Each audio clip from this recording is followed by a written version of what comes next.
नमस्कार बंधु, स्वागत आपनको मोर ए नुआ अध्याय को।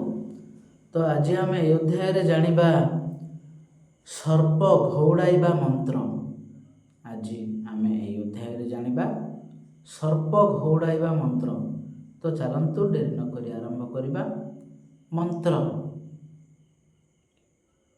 ओम फ्लम सर्पकुलाय स्वाहा अशेष कूल सर्पकुलाय स्वाहा। विधि चलंतु जानिबा। विधि विधि स्वच्छ मृत्तिका खंड को 7 थर अभिमंत्रित करिब।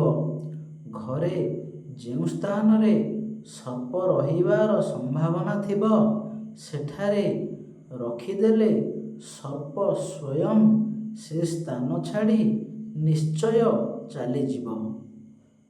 बंधु, आज आम जानिले सर्प घौड़ाइबा मंत्र।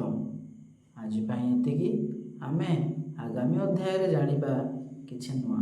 तो से पर्यंत आपण समस्तंकु नमस्कार।